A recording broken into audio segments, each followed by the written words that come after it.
DonInLondon, hello. My video for March 9th, and it's been an interesting 24 hours. Doctors, some results, some no results, some complaints. Anyway, more results to come in a couple of weeks. And stuff about anonymity, which sometimes can be very contentious. But I feel inside that tradition 1 of the fellowship helps us immensely in the context of all the traditions. Unity is of paramount importance. At the same time, no AA can tell another AA what to do, and this is really directly related to meetings and how we conduct ourselves, and that's important. And I was just having a look in the big book of AA, and I've got my extremely big book of AA here, and you know, chapter 2, there is a solution. I dip into the big book of AA from time to time, and sometimes the pages just seem to fall open and tell me something about what's important. And it says here, chapter 2, there is a solution. We of Alcoholics Anonymous know thousands of men and women who were once just as hopeless as Bill. That's Bill Wilson, the co-founder of the fellowship. Nearly all have recovered. They have solved the drink problem, and it's from moving from the problem into the solution. We are average Americans. All sections of this country and many of its occupations are represented, as well as many political, economic, social and religious backgrounds. We are people who normally would not mix. In other words, it's a huge diversity of people from all backgrounds and walks of life. But there exists among us a fellowship, a friendliness, and an understanding which is indescribably wonderful. We are like the passengers of a great liner the moment after rescue from shipwreck, when camaraderie, joyousness, and democracy pervade the vessel from steerage to the captain's table. Unlike the feelings of the ship's passengers, however, our joy in escape from disaster does not subside as we go our individual ways. The feeling of having shared in a common peril is one element in the powerful cement which binds us, but that in itself would never have held us together as we are now joined. The tremendous fact for every one of us is that we have discovered a common solution. We have a way out on which we can absolutely agree and upon which we can join in brotherly and harmonious action. This is the great news this book carries to those who suffer from alcoholism. I'm not going to read any more of it just yet. So chapter 2, there is a solution for anybody from any walk of life when it comes to AA. And what's written in that is also shared in the AA preamble, which is on this little card here, which is available from fellowship meetings. And I always say, I don't represent AA, never can, never will. It's full of unique, authentic people from all walks of life who will share what they will, where they will. And some of us were never anonymous for whatever reason in the places in which we live. And some of us were asked to share our experience, strength and hope in different ways. So sometimes we have a different outlook. And what I found is every single person in AA from all walks of life has a unique and authentic outlook on life. So how we share what we do and why we share what we do is very personal. And because it's a diverse collection of people, how on earth would we agree on everything or anything? And the simple answer is we work as trusted servants, and we work in groups and meetings of the fellowship. So what you see is what you get in fellowship. What you see is what you get in meetings. And sometimes it's wonderful and ticks the box in every possible way of being helpful. And sometimes it won't tick any of the boxes other than to tell us something is aggravating ourselves or inside us by the conduct of another person. And normally what it throws up is those things which are defects in our own character, or areas where we have fear, need to put on a brave face, or simply want it our way, because we are stubborn, defiant people, and we went to the very end of nearly destroying ourselves with drink. So on a daily basis we just get back to being able to deal with life sober, and that's what the program is there to do. So I share the AA preamble simply because it's important for me to understand what AA does and what it doesn't do. Alcoholics Anonymous is a fellowship of men and women who share their experience, strength and hope with each other, that they may solve their common problem and help others to recover from alcoholism. The only requirement for membership is a desire to stop drinking. And that is the only requirement. The only requirement for membership is a desire to stop drinking. There are no rules. There are no dues or fees for AA membership, so it's not paid for, and this is what it says. We are self-supporting through our own contributions. So if we can contribute to the running of a meeting, paying the rent, paying for the tea and coffee, paying for the literature, then we do. But if we can't pay because we're on the streets or we just have no money, it doesn't matter. One day maybe we will have enough money, and that was me. So I know what it's like to go to a meeting and the passing of the hat or the pot for Tradition 7 to make a contribution is, if I have the money, I put it in. If I don't have the money, I should not feel any shame or guilt about it. We are self-supporting through our own contributions. AA is not allied with any sect, denomination, politics, organisation or institution, which means that people in AA will be allied with any sect, denomination, politics, organisation or institution, but it doesn't count for much in fellowship. It does not wish to engage in any controversy. In other words, it doesn't matter where you come from and what you believe in and where your affiliations are. We are there for one reason, a desire to stop drinking. It neither endorses nor opposes any causes. Our primary purpose is to stay sober and help other alcoholics to achieve sobriety. And for me that means keeping it simple all the time. Whenever a rule or something is added on in a meeting, it is for the group to decide how it wishes to run its meeting and how the format is set up. But what I have found in my experience is the simpler we keep it, where we free up people to find out how to be sober rather than imposing group rules on conduct around sharing time, or you can only share generally, or why not just listen to the similarities of what people share and let people speak? Because sometimes it takes a while for a person who is in abject misery. They can talk about their day, and then suddenly they will say towards the end of it, and I'm having a bit of a bad time because somebody died, or somebody's gone out again, or somebody has chopped my legs off, or whatever it happens to be. Sometimes the very last thing a person says, like going to a doctor, oh, by the way, I think my foot's about to drop off. Now obviously that's a silly connection in a way, but the simple truth is, the more simple it is, the more easy it is for people to share their truth. And meetings are all about how to be open, honest and willing to change by sharing the fear. So once we've shared the fear and expressed it, we no longer have to have a brave face, and we no longer have to protect ourselves against ourselves with our ego. Now isn't that good? But it's not always like that, because we're human and we're all learning. So we don't learn how to do everything on the first day.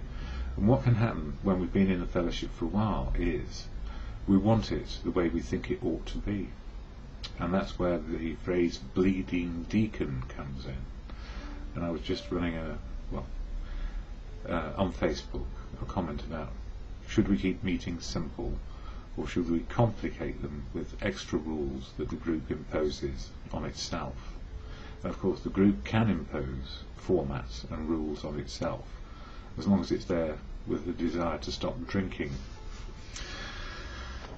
We live and learn, and groups live and learn, and if a group is working well, it will grow and be solid, and if it's not growing and it's not solid, it will fade away. As in life, if it has a purpose and it's useful, it will keep on going. So we don't need to try and bolster up meetings which may be foundering, because there's too much of a grip on how to be an AA person. So I'm just going to share a bit from this book, the 24-Hour Day book. It's not AA, it's something, I think you can get it from Hazelden. So, as I say, this is not an AA authorised fellowship video, never can be, never will be, because at the level of press, radio and films, AA remains anonymous. And it also suggests members remain anonymous too. But it is a choice which I've made, because I've never been anonymous in the sense of people not knowing what's going on with me. Anonymity is about levelling so that we can share our experience, strength and hope, and no one has a better outlook than anybody else. So my view is, with meetings, what you see is what you get, and I welcome anybody who shares experience, strength and hope wherever they feel it is appropriate for them to do. I won't knock them for it either, and I don't knock people who detract from AA. For every video I put out on why is AA working for me, there are probably tens of dozens more where people don't like AA and say so very loudly, especially on YouTube, and that's fine by me. Never stifle opinion or belief, never do it. We need the way to express ourselves, and that is democracy, as said in chapter 2, page 1. So anyway, 24-Hour Day book, it's been around a while, and it says here, AA thought for the day. If we had absolute faith in the power of God to keep us from drinking, and we turned our drink problem entirely over to God without reservations, we wouldn't have to do anything more about it. We'd be free from drink once and for all. But since our faith is apt to be weak, we have to strengthen and build up this faith. We do this in several ways. One way is by going to meetings, where what you see is what you get, and listening to others tell how they found all the strength they need to overcome drink. It is my faith being strengthened by this personal witness of other alcoholics. So the whole idea of sharing experience, strength and hope, what you see is what you get, is attraction to people who are making life work.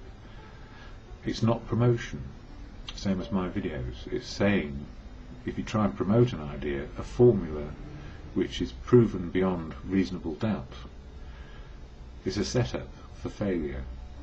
So promoting anything to do with recovery or changing the way we live is apt to fail, because the human will is weak, or if it doesn't get sustained help and sustenance to keep on the path that one is desiring, then it will fail. So that's why I go to as many meetings as possible. It says here also, meditation of the day. It is the quality of my life that determines its value. In order to judge the value of a person's life, we must set up a standard. The most valuable life is one of honesty, purity, unselfishness, and love. All people's lives ought to be judged by this standard in determining their value to the world. By this standard, most of the so-called heroes of history were not great men. What shall it profit a man if he gain the whole world, if he loseth his own soul? And I guess really spiritual for me is living in the moment of now, being able to live in reality, and as I often say, how to love, be loved back and useful are very good ways of understanding where we are, and in terms of how we treat people and how we're treated back. My dad had the idea, and he said this on his deathbed. He said, ask yourself how well you cherish other people and how well you cherish them back, and how are you treating people with superficiality or indifference, or both superficiality and indifference, and how are they treating you with superficiality and indifference. So if we cherish, it's about deep connection, feeling loved, able to love back, and useful. And it also says prayer for the day here. I pray that I may be honest, pure, unselfish, and loving.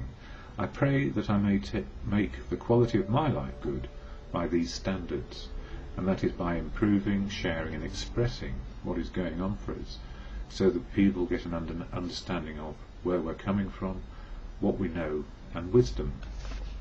So if God works through people, which I think in my very basic understanding of God, I think that works. So truth, love, wisdom, all part of it.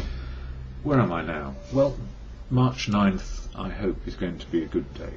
And where do I start my mornings? With my morning meditation around steps 1, 2 and 3, powerless over people, places and things, not wishing to be back in the insanity of drink, letting go and letting good, or letting go and letting God.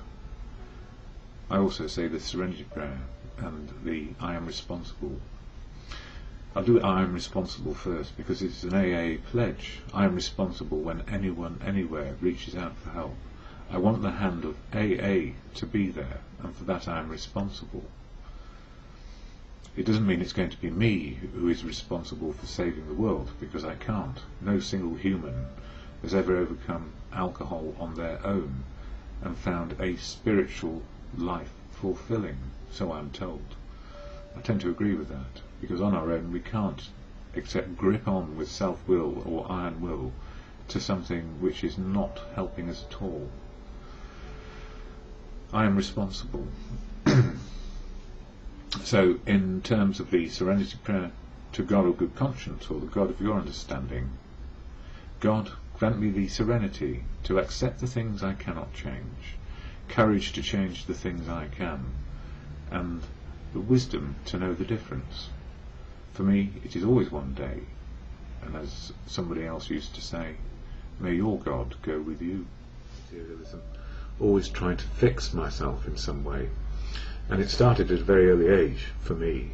I found alcohol very early in my life, and it didn't mean I was a frequent drinker in my very early years, but that first drink did the damage in terms of changing the way I felt about me and my life. And I guess as a kid I was quite scared, and that first drink took the edge off. Conviviality, definitely. Relaxed, a different set of feelings, or rather access to feelings which were always there, but I didn't know where they were. So what is life these days without a drink inside me? Well, it took 35 years of drinking, a drinking career which went on for far too long, probably, but maybe I just needed convincing, and there was no other way for me to actually get to an understanding that I had become dependent and then an addict.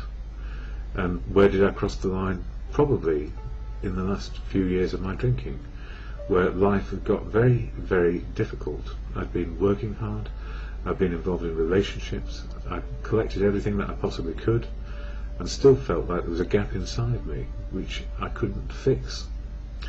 So what did alcohol do for me? It fixed something for a while, and then left an even bigger gap. And I guess that's the same for any substance or any behaviour. If we do it to extremes, then we have to come down from it. And how we come down to an extreme rather than to some sort of balance. So when we become dependent on something, we have to look at our behaviour very, very carefully, because addiction is only a stone's throw away, or in my case, another drink away.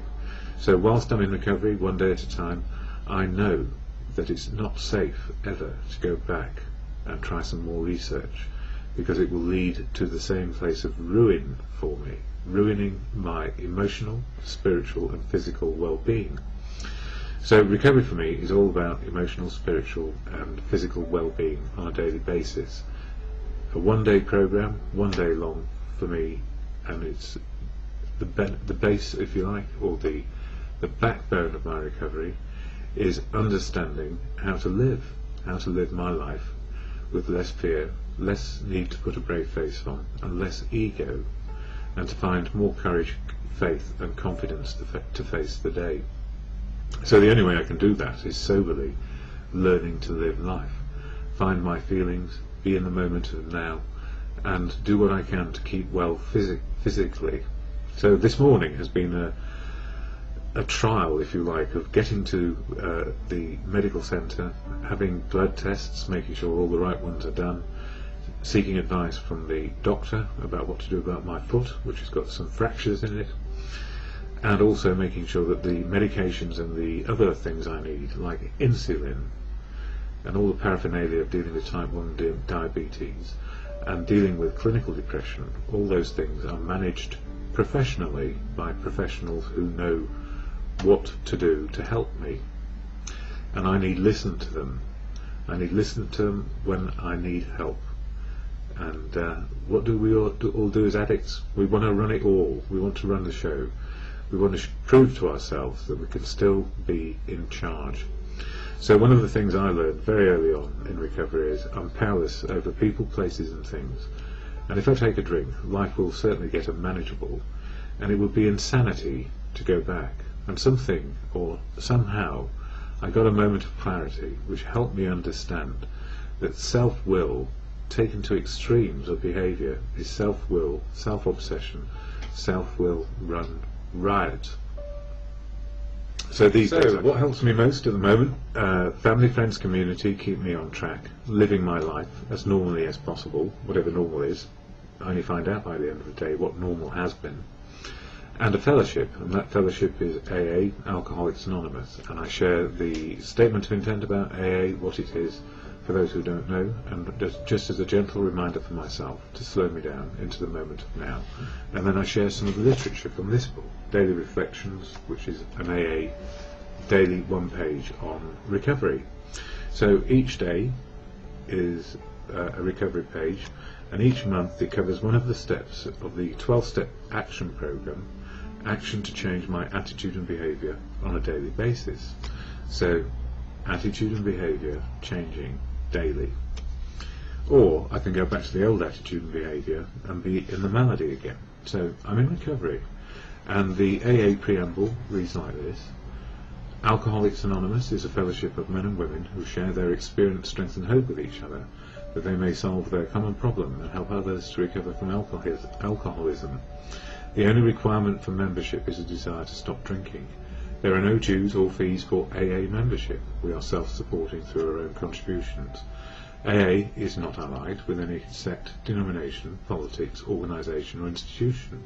It does not wish to engage in any controversy, neither endorses nor opposes any causes. Our primary purpose is to stay sober and help others to recover to achieve sobriety. So always for me the key in there is a desire to stop drinking. That's the only reason for going to the fellowship. No other reason. It's not allied to anything else. And share the message.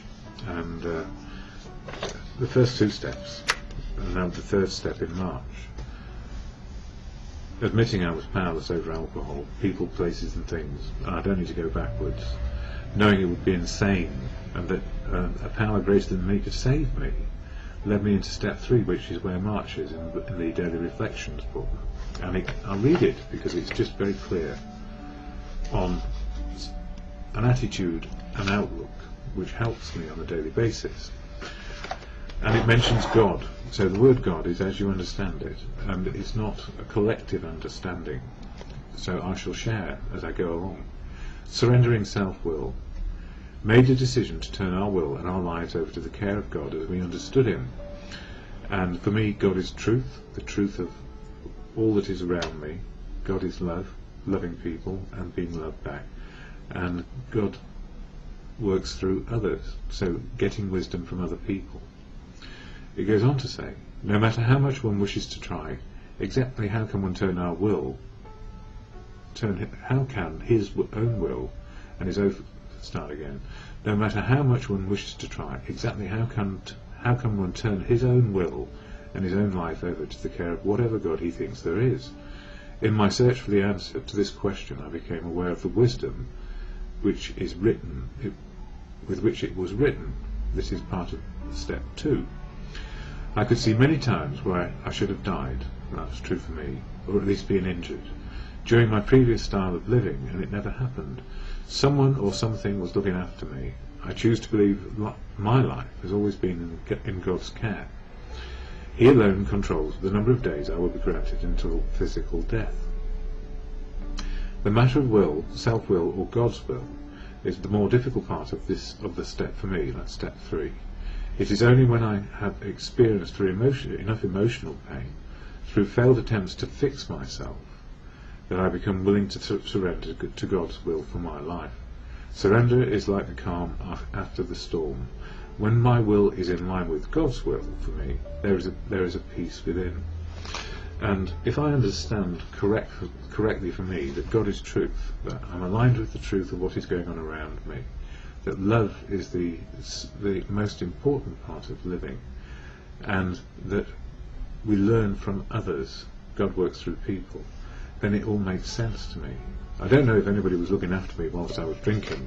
Certainly my self-will and self-obsession was blocking me to the truth of my condition, and I was certainly in intensive care far too many times. So for me, as I say at the end of these videos, the most important thing is to get acceptance on a daily basis, and saying the serenity prayer to God, good conscience, or a power higher than us, simply the truth of now often helps me immensely.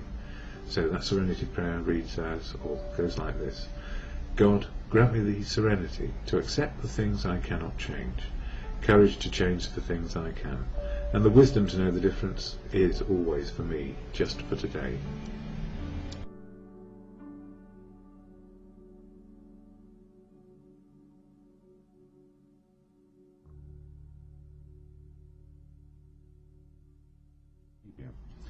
My addictive substance was alcohol. My behaviour, trying to be perfect, never so, never ever perfect. And I think I was going through an identity crisis over the last few days, also a crisis of whether I ought to be doing these videos or not, and what is right for me in the short, medium and long term.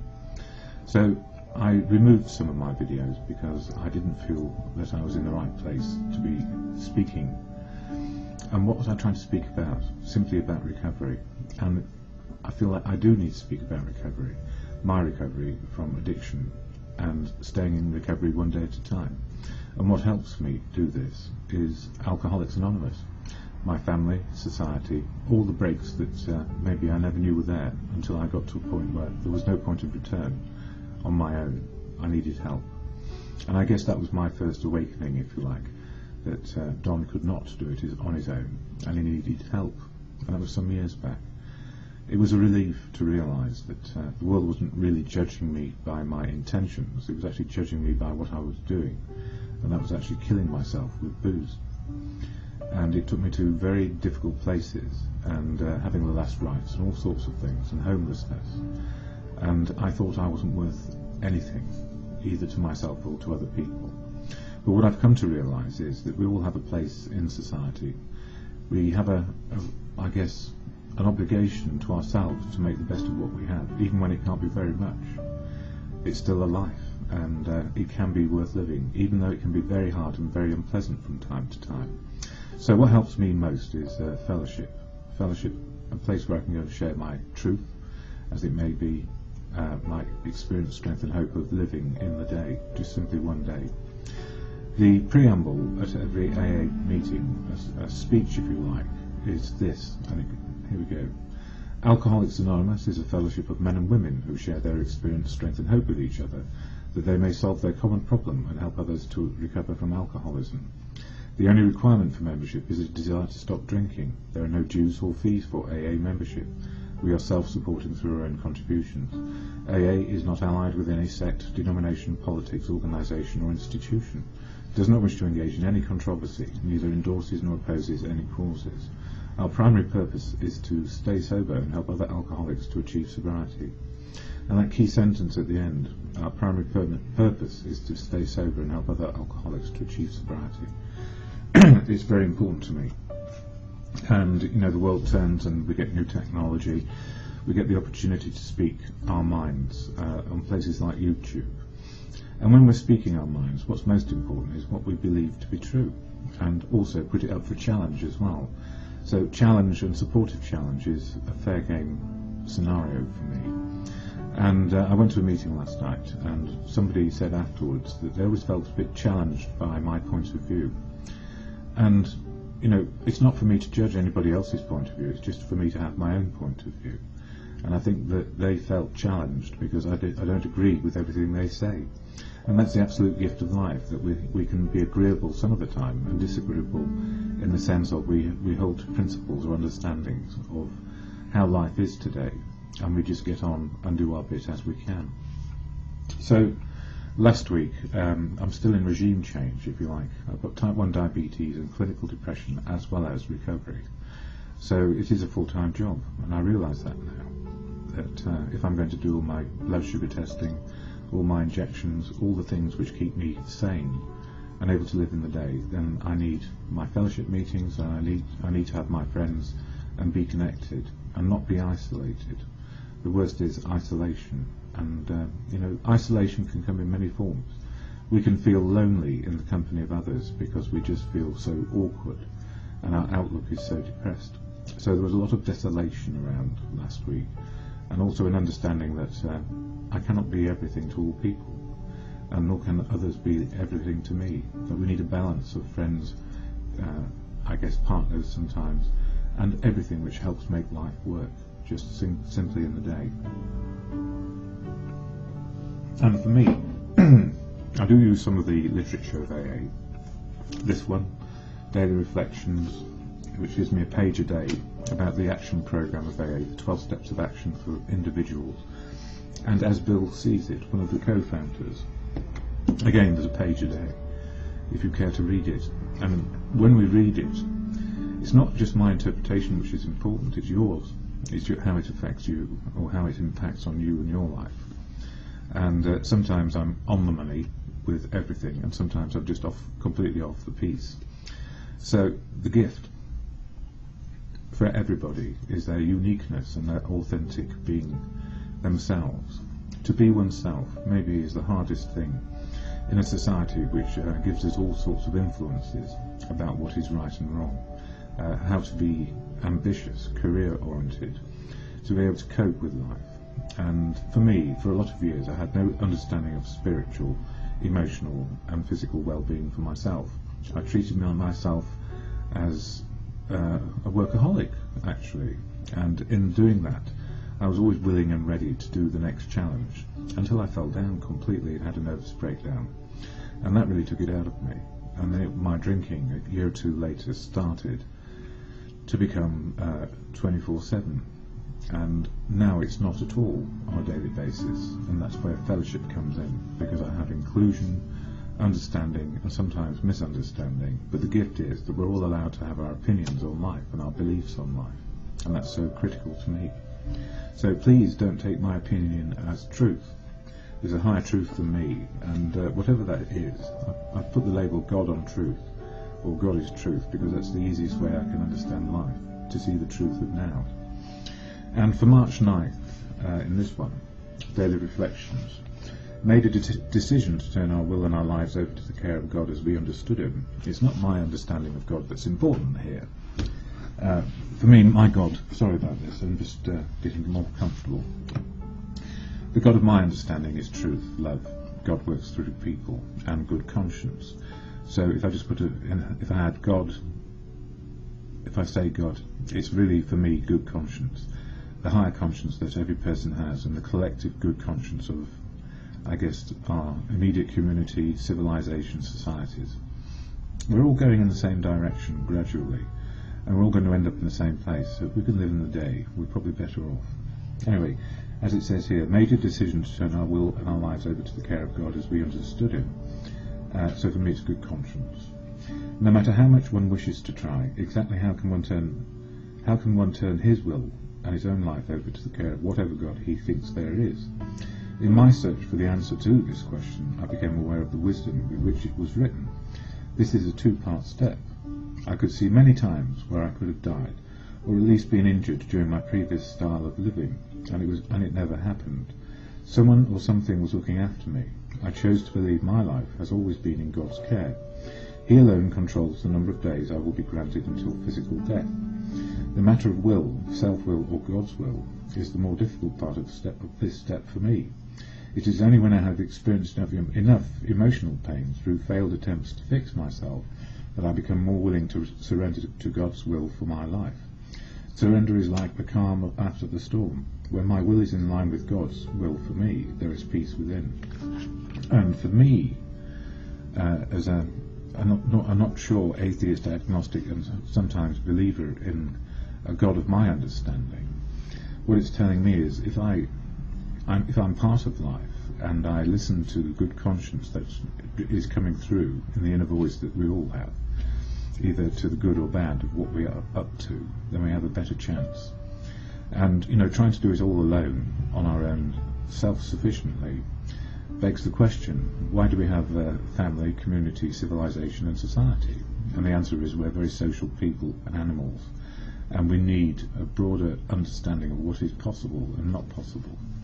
So for me, God works through people, and God is truth, God is love. I think Gandhi said all those things, and they're fitting for me.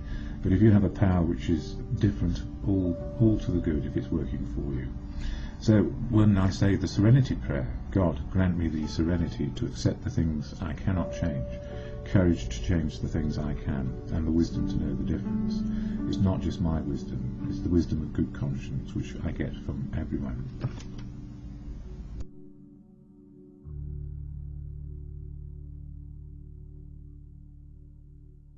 And this is my second one. Not sure if I'm going to do it or not.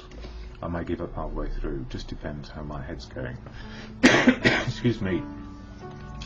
I'm in recovery from addiction to a substance, alcohol, and also behaviour. My favourite behaviour was to be a workaholic, to find value in myself from outside things, externals to me. So having enough money, having the right flat, having the right car, having the right job.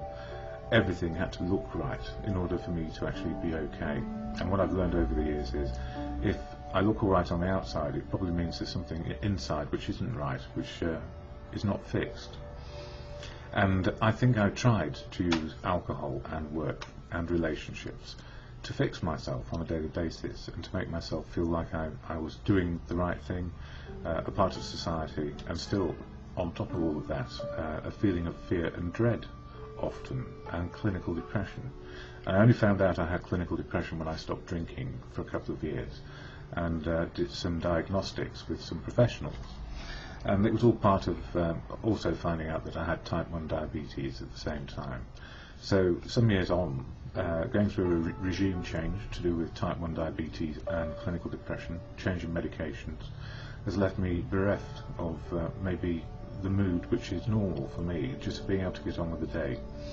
And what saved my bacon, or my life, always, has been being in fellowship, the fellowship of AA, which keeps me on a path of one day living, and doing all the things I need to keep as well as can be, given my circumstances. And the fellowship of AA, a preamble said at the beginning of every meeting, helps me slow down into the moment of now, my moment of now, and it goes like this. Alcoholics Anonymous is a fellowship of men and women who share their experience, strength and hope with each other, that they may solve their common problem and help others to recover from alcoholism. The only requirement for membership is a desire to stop drinking. There are no dues or fees for AA membership. We are self-supporting through our own contributions. AA is not allied with any sect, denomination, politics, organisation or institution, does not wish to engage in any controversy, neither endorses nor opposes any causes. Our primary purpose is to stay sober and help other alcoholics to achieve sobriety. And I said in the last video, primary purpose is to stay sober and help other alcoholics to achieve sobriety. And that's important for me. It's not about me sharing a view of life and having me impose it on you. It's me encouraging you to have a view on life a day at a time if you have a problem with drink, or just how to make life work one day at a time. And the same principles apply whether we're in recovery or just another human being on the planet. We need to make the day work as best we can. And when it's tough, like now for me, and I took down several videos last week simply because I just didn't feel able to communicate a message with any sincerity or authenticity. And it has a lot to do with the 12-step program of AA and my interpretation of the 12 steps which worked for me. I didn't feel like I was representing me particularly. I was almost representing AA and a view of AA, which is a textbook. And I don't know that I actually believe there is a textbook for living life one day at a time. It is a continuum which we are on. It's a spiritual journey of now. And it was brought home to me last night that spiritual can be understood in so many different ways. And for me, the one which works really is less denial in my life, making truth my understanding of now, the truth of now, rather than my opinion, belief or faith. So if I can see the truth of now, I can see how that fits with my opinions, belief and faith. And it also means I need to change my attitudes and outlook sometimes. And the biggest change in my attitudes over the last few years is I cannot live alone. I cannot live in isolation, and I cannot do it with self-will, because self-will will have me isolated and back in a problem faster than anything. I need people to sustain my outlook. So experience, strength and hope I get from fellowship meetings of AA, from my family, my sister, my mother, my brother, from people I know, friends in fellowship, and friends sometimes from way back when. So whatever we bring into today, hopefully it's the truth of now, not some denial, not some belief or opinion that I've garnered from somewhere else, just simply the truth of now, and living with what I have, and not being too concerned about where it may end up. And part of my problem in March is the third month and the third step. It's my problem, and it's not such a big problem these days. It used to be big, and I'll explain why when I read out the summary, if you like, of step 3 of the 12-step action program for people. And it says here, step 3, made a decision to turn our will and our lives over to the care of God as we understood Him. And the very mention of God often gave me a sense of dread, simply because I couldn't understand any concept of God. But what I have come to believe is I know I'm not God, and that sounds like a very arrogant statement even saying that, but I mean it with humility and not with pride. I'm absolutely glad I'm the same as any other human on the planet, just trying to make sense of one day. And the summary goes like this. It says, step 3 is like opening a locked door.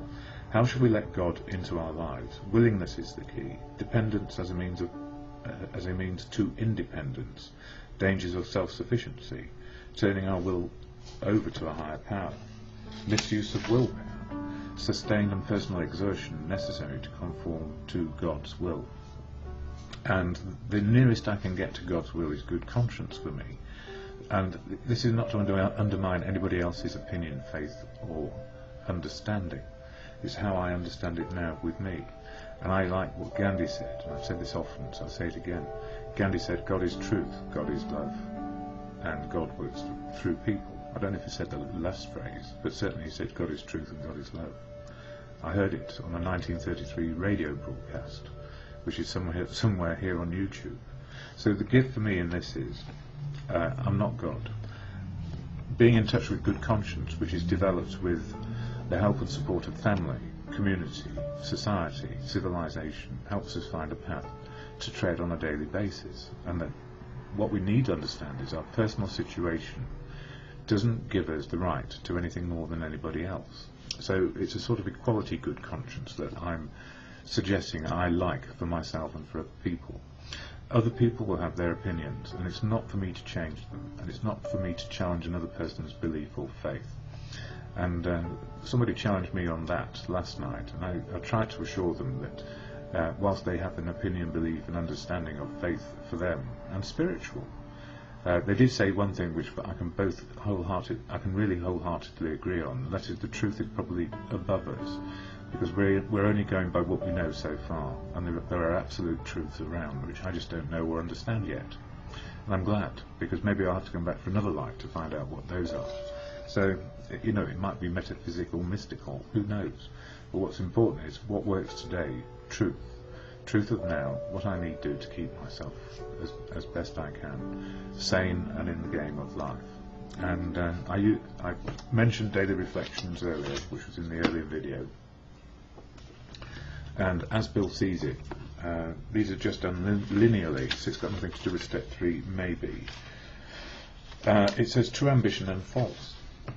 We've had a much keener look at ourselves and those about us. We have seen that we were prodded by unreasonable fears or anxieties into making a life business of winning fame, money, and what we thought was leadership. So false pride became the reverse side of that ruinous coin marked fear.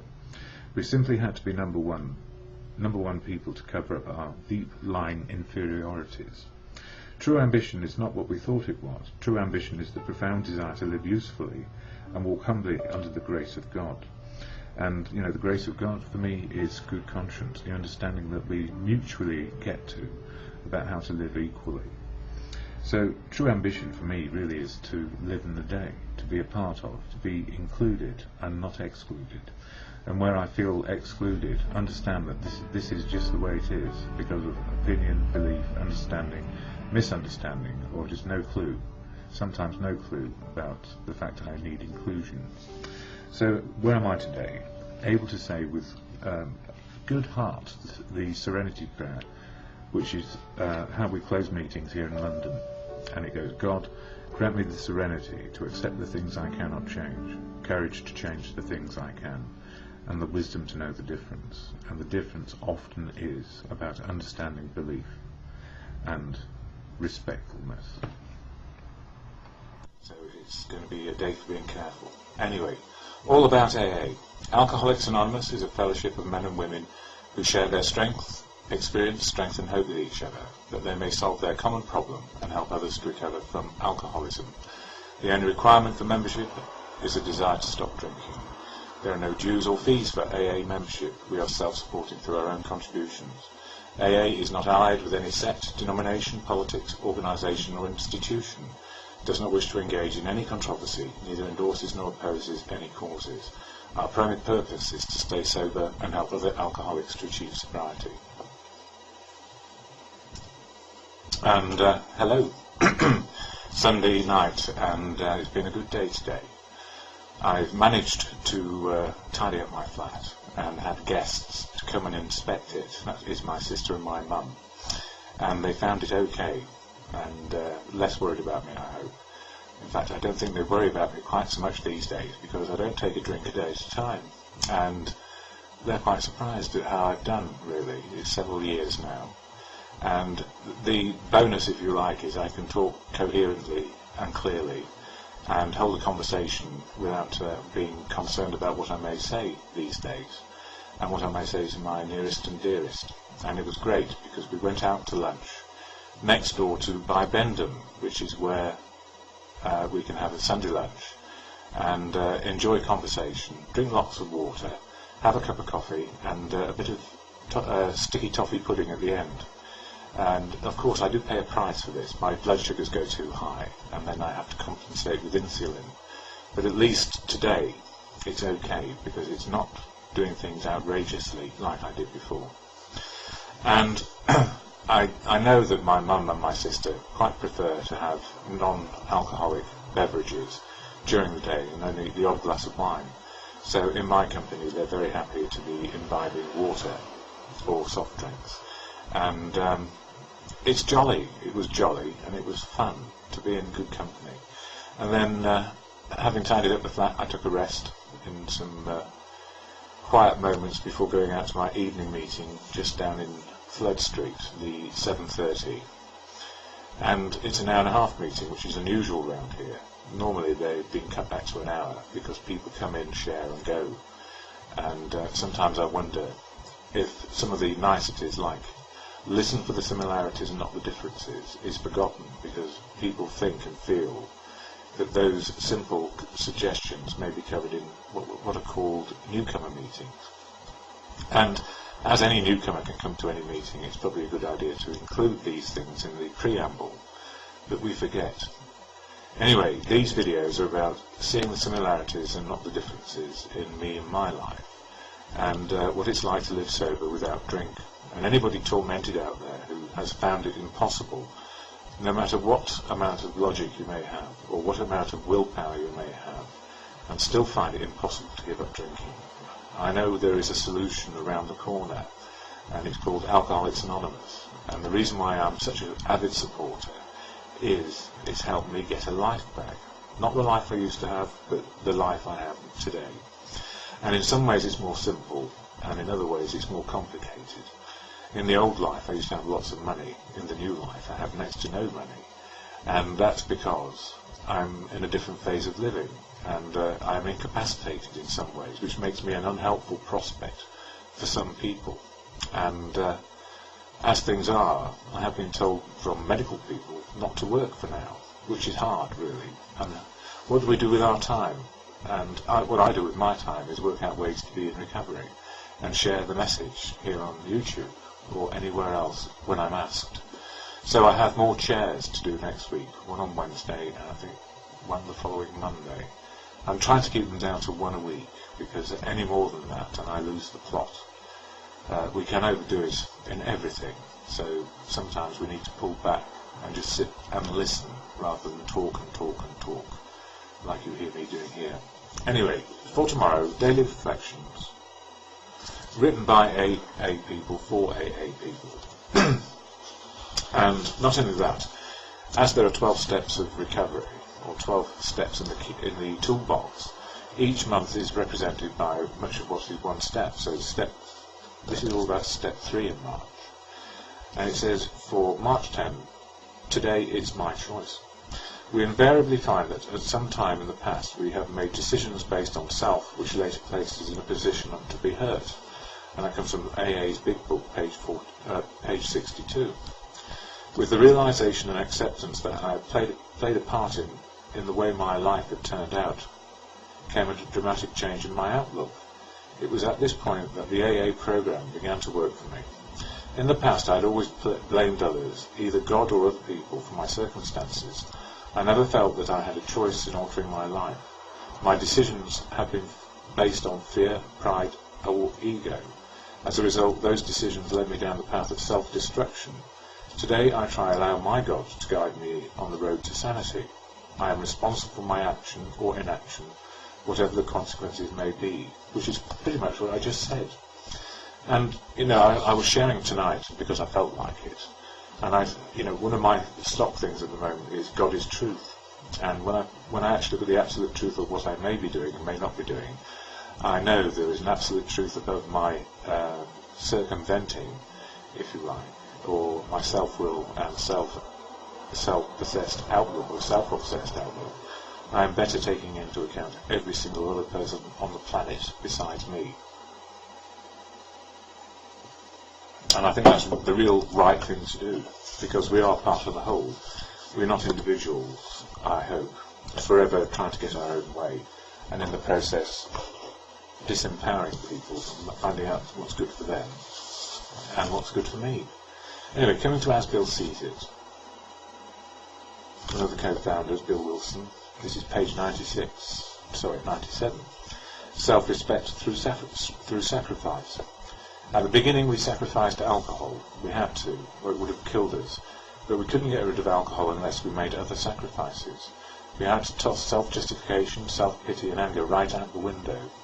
We had to quit the crazy contest for personal prestige and big bank balances. We had to take personal responsibility for our sorry state and quit blaming others for it. Were these sacrifices? Yes, they were, to gain enough humility and self-respect to stay alive at all. We had to give up what had really been our dearest possessions, our ambition and our illegitimate pride. And my word, is that not just what I said? So somehow, maybe I really have been brainwashed. And if I have been brainwashed, well, I'm pretty cool about being brainwashed.